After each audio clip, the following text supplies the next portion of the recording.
எப்படியோ தாவேகா ஆட்சி அமைச்சிருச்சு, தாவேகா விஜய் அவர்கள் முதலமைச்சர் ஆகிட்டாங்க அப்படின்னு சொல்றதா? இல்ல கஷ்டப்பட்டு, துக்கப்பட்டு, துயரப்பட்டு, மக்களுக்காக எல்லா மனவேதனைகளையும் தாங்கிட்டு 233 தொகுதிகள்ல நின்னு ஒரு தொகுதியில நிக்க முடியாம ஆயிருச்சு. இப்படி 108 சீட்டு ஜெயிச்சு, விஜய் அவர்கள் அதுல 2 சீட். அதனால ஒரு பெரும்பான்மைக்கு பத்தாது.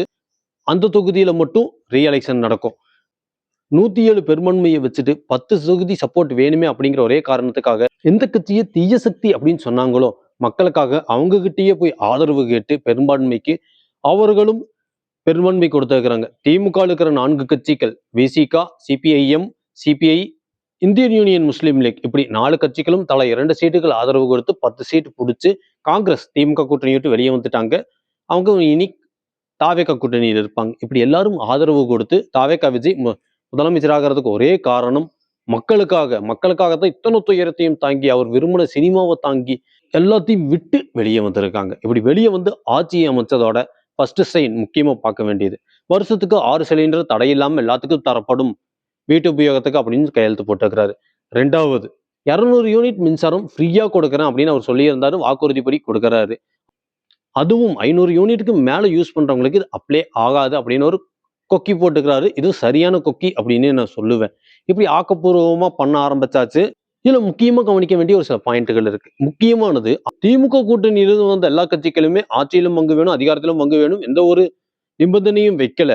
நாங்க ஆதரவு தரோம், நீங்க போங்க, நாங்க திமுக கூட்டணியிலேயே இருந்துக்கிறோம் அப்படின்னு சொல்லிக்கிறாங்க.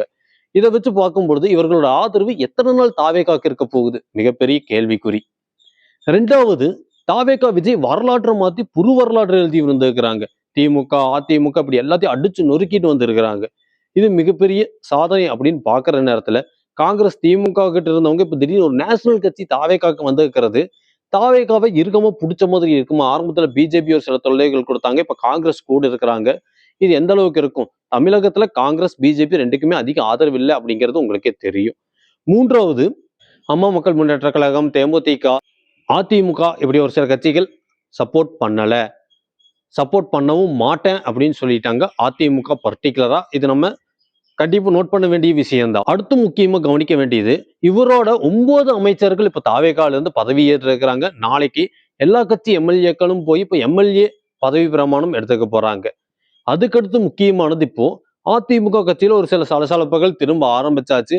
இப்போ அந்த அதிமுக பிரச்சனைகள் எப்படி போக போகுது அப்படிங்கறத அடுத்த வீடியோல பார்ப்போம். அடுத்து முக்கியமான விஷயம், நான் ஆட்சி நடத்துறதுக்கு தமிழ்நாடு அரசு கருவூலத்துல ஒண்ணுமே இல்லை, எல்லாம் கடன் வாங்கி வச்சுட்டு போயிட்டாங்க அப்படின்னு தாவேகா விஜய் எடுத்தோன்னு மிகப்பெரிய குற்றச்சாட்டு வச்சிருக்கிறாங்க.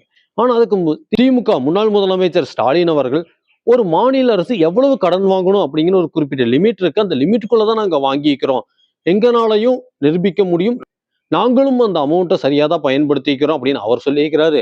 விஜய் அவர்கள் வெள்ளை பத்திரிகை நான் தாக்கல் செய்யறேன் அப்படின்னு சொல்லிக்கிறாங்க. எது எது செலவு பண்ணிக்கிறாங்க, எவ்வளவு கடன் இருக்கு, எவ்வளவு வரவு இருக்கு மாநிலத்துக்கு, இப்படி எல்லா டீட்டெயில்ஸும் கொடுக்க போறாங்க. இது எல்லா மக்களுமே தெரிஞ்சுக்க வேண்டிய ஒன்று, ஒவ்வொரு குடிமக்களும் கண்டிப்பா தெரிஞ்சுக்க வேண்டிய ஒன்று. இது தாவேகா விஜய் அவர்களுக்கு இதுக்கு தனி பாராட்டே கொடுக்கணும்.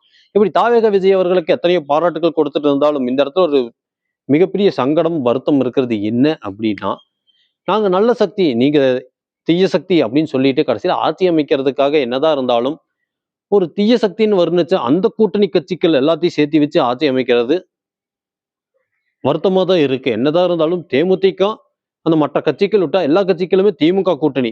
இப்ப திமுக கூட்டணி கட்சிகள் இப்ப தாவேகா கூட்டணின்னு சொல்றதா? அவங்க எங்களுக்கு ஆட்சி அதிகாரம் எதுவும் வேண்டாம், நாங்க திமுக தான் இருந்துட்டு போனோம்னாலும் அவங்க பங்களிப்புல வந்து ஆட்சி அமைச்சிருக்கிறது என்னமோ கொஞ்சம் சங்கடமா தான் இருக்கு.